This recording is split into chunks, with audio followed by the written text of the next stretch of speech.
Halo para penggemar dan pencinta fisika. Selamat bertemu kembali. Pada video kali ini saya akan menjelaskan mengenai termodinamika atau problem yang berkaitan dengan termodinamika, yaitu bagaimana cara kita membaca diagram PV. P itu adalah tekanan gas, sedangkan V itu adalah volume gas. Untuk lebih jelasnya saya akan berikan contoh soal seperti ini ya. Ada sebuah mesin bakar yang menggunakan gas ideal monoatomik bekerja menurut siklus yang dilukiskan diagram PV seperti yang ditunjukkan gambar. Hitunglah pertama usaha gas dalam satu siklus, yang kedua kalori yang diserap dan dibuang sistem dalam satu siklus, yang ketiga efisiensi mesin. Kita jawab pertanyaan yang A. Nah, kalau ditanyakan usaha gas dalam satu siklus, itu sama aja dengan menjumlahkan usaha gas pada masing-masing proses. Satu siklus yang dimaksud dari keadaan A, gas berproses ke B, ke C, kemudian kembali lagi ke A. Jadi A, B, C, ke A lagi itu proses satu siklus. Jadi kalau kita menghitung usaha satu siklus, ya usaha dari A ke B dihitung, B ke C dihitung, C ke A dihitung, lalu kita jumlahkan. Itu sama aja dengan menghitung luas daerah kurva tertutup itu ya. Nah, yang diarsir warna kuning itu. Nah, jadi kalau begitu, kalau kita menghitung berapa luas kurva tertutup ini kan luas segitiga ya. Nah, luas segitiga ini pelajaran SD kelas 3 ya. Jadi setengah alas kali tinggi. Setengah alas kali tinggi. Alasnya ini ya. 3 dikurangi 1, 2 kali 10 pangkat min 3. Nah, ini ada faktor pengali. Terus kemudian tinggi segitiga itu 4 kurangi 1, 3. 3 kali 10 pangkat 5. Nah, ini saya masukkan sini. Lalu saya kalikan 2 dengan 2 habis, berarti ini hasilnya adalah 300 Joule. Nah, itulah usaha gas dalam satu siklus. Nah, sekarang kita jawab pertanyaannya B. Ini yang ditanyakan kalori yang diserap sistem, saya beri simbol Q1, sedangkan kalori yang dibuang sistem, saya beri simbol Q2. Caranya kita harus menghitung dulu berapa perubahan kalor dalam masing-masing proses gas ini. A ke B berapa perubahan kalornya, B ke C juga, C ke A dihitung semua gitu ya. Nah, kalau kita menghitung perubahan kalor dalam masing-masing proses, kita harus menghitung dulu berapa usaha gas dalam masing-masing proses dan perubahan energi dalam gasnya. Nah, misalkan di sini proses A ke B dulu ya. Nah, proses A ke B dulu yang kita hitung. Usaha dari A ke B, usaha gas dari A ke B itu sama aja dengan menghitung luas daerah di bawah kurva. Kurvanya A ke B, di bawahnya ini bentuknya adalah trapesium. Jadi WAB itu sama aja dengan luas trapesium.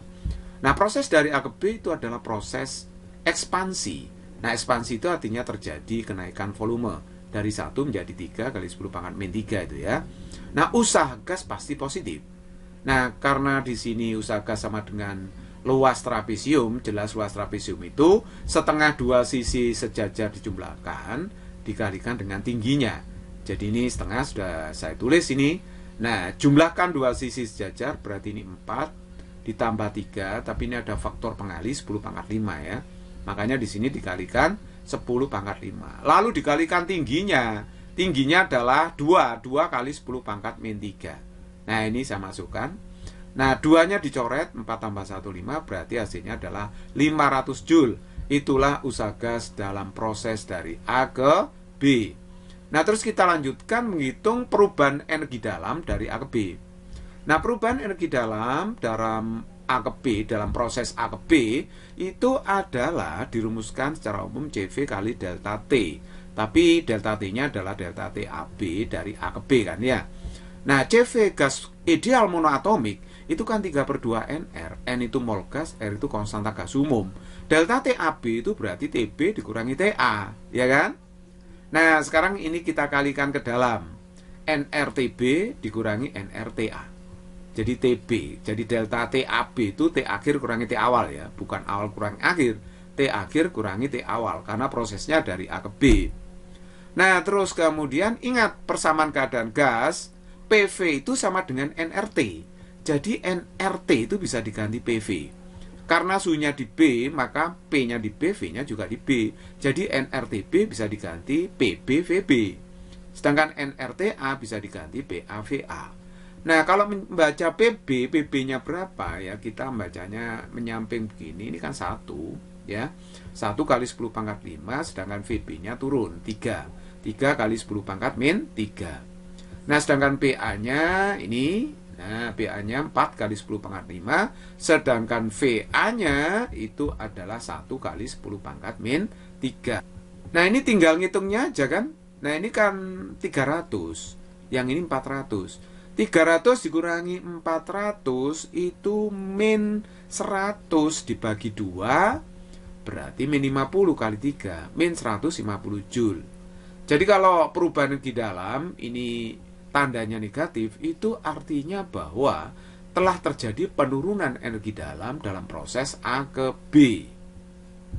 Nah, kalau kita mencari berapa perubahan kalor dari A ke B dari sistem gas ini, adalah delta U ditambah dengan W-nya.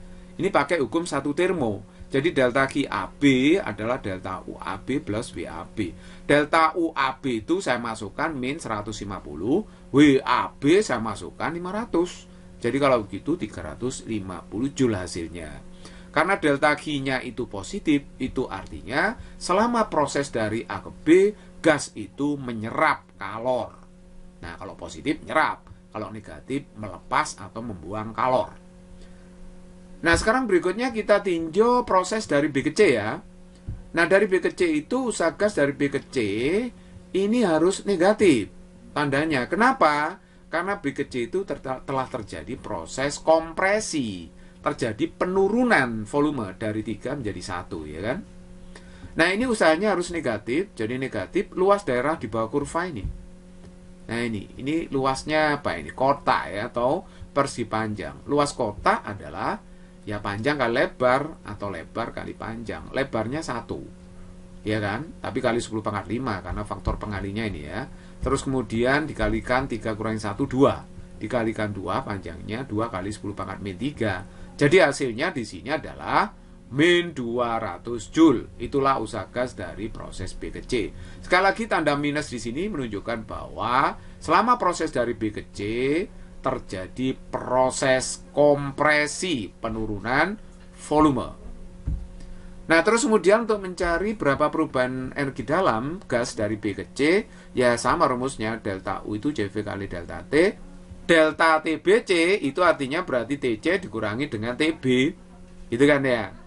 Nah, ini saya kalikan aja ke dalam ini. Ayo dikalikan ke dalam. Berarti NRTC, NRTB gitu kan ya. Nah, NRT-nya kita ganti dengan PV. Karena ini suhu di titik C, maka di sini PC kali VC. NRTB berarti PB kali VB, ya. Sekali lagi PV NRT. Nah, PC-nya ya tinggal membaca grafik. PC-nya kan 1, di sini 10 pangkat 5, sedangkan PC-nya turun 1 kali 10 pangkat min 3. Sedangkan PB-nya itu ya 1 ini 10 pangkat 5. Nah, sedangkan VB-nya itu dibaca turun yaitu 3 kali 10 pangkat min 3. Jadi ini 100 dikurangi 300 berarti min 200. Min 200 dibagi 2 min 100 kali 3 berarti min 300 Joule. Itulah perubahan energi dalam gas dari A ke B. Loh, ini kok tandanya negatif? Tanda negatif itu menunjukkan bahwa telah terjadi penurunan energi dalam selama proses dari B ke C, begitu. Oke. Nah, sekarang untuk mencari perubahan kalor dari B ke C itu gampang banget ya, pakai hukum satu termo tadi. Ya delta UBC ditambah dengan WBC. Delta UBC B ke C tadi sudah dihitung, yaitu min 300, sedangkan WBC sudah dihitung min 200. Kalau dijumlahkan hasilnya min 500 Joule. Lu kok min ini tandanya? Tanda min menunjukkan bahwa selama proses dari B ke C, gas itu melepas atau membuang kalor. Nah, sekarang kita tinjau proses dari C ke A. Nah, proses dari C ke A disebut sebagai proses isokoris. Karena di sini volumenya tetap ya, tidak terjadi perubahan volume, berarti gas tidak melakukan usaha dari proses C ke A. Nah, secara luasan, ini kurvanya kan vertikal, berarti luas daerah di bawah kurva nggak ada. Makanya usahanya tidak ada ya. Jadi proses WC ke A usahanya 0 karena proses isokoris. Berikutnya untuk menghitung delta U dari C ke A, delta U rumusnya sama ya, CV kali delta T. Jadi kalau delta UCA itu berarti delta T-nya ya CA. berarti delta T-nya itu selisih suhu antara suhu akhir di A dengan di C. Jadi TA dikurangi TC, jangan kebalik ya. Nah, akhirnya ini saya kalikan ke dalam NRTA, ini NRTC. Karena ini suhunya di A, berarti NRTA diganti dengan PA kali VA. Nah, NRTC diganti PC kali VC. Nah, PA-nya Anda bisa baca di sini 4 kali 10 pangkat 5. Nah, sedangkan VA-nya turun bacanya. Ini 1 kali 10 pangkat min 3. Sedangkan PC-nya, nah 1 kali 10 pangkat 5. Sedangkan VC-nya 1 kali 10 pangkat min 3. Jadi ini sudah saya masukkan semuanya. Ini adalah 400 ya, dikurangi dengan 100. Jadi 400 kurangi 100 ya 300 lah ya. 300 kali 3, 900 bagi 2, 450 Joule. Nah, ternyata perubahan energi dalamnya itu positif. Nah, itu artinya apa? Kalau perubahan energi dalamnya positif, berarti selama proses dari C ke A ini, gas mengalami kenaikan energi dalam, gitu ya. Nah, untuk mencari perubahan kalor dari C ke A, itu kita pakai hukum satu termo tadi, yaitu delta UCA ditambah WCA. Jadi delta UCA 450, WCA itu 0. Jadi hasilnya adalah 450 Joule. Nah, seperti itu ya. Oke, saya sudah kumpulkan perubahan kalor yang terjadi pada masing-masing proses ya. Dari proses A ke B itu 350 Joule tadi ya. Delta G BC min 500 Joule, delta G CA 450 Joule. Perhatikan ya, sekali lagi, kalau perubahan kalor itu positif, artinya sistem gas menyerap kalor. Tapi kalau negatif, berarti sistem gas membuang atau melepas kalor. Nah, sekarang kalau ditanya berapa kalor yang diserap gas, berarti kita akan mengumpulkan yang positif ini, kita jumlahkan. Jadi kita jumlahkan yaitu delta GAB tambah delta GCA. Itulah kalor yang diserap. Jadi 350 tambah 450. Hasilnya adalah 800 Joule. Jadi kalau ditanya berapa kalor yang dibuang, ya nilai mutlak dari harga ini, yaitu 500 Joule. Nah, kenapa saya pakai harga mutlak? Itu karena saya hanya mementingkan berapa kalori yang dibuang. Nah, tanda min itu kan hanya untuk menunjukkan bahwa gas melepas atau membuang kalor gitu ya. Jadi sekali lagi, ini kalori yang diserap sistem gas adalah 800 Joule, sedangkan yang dibuang itu adalah 500 Joule. Sudah terjawab pertanyaan yang B.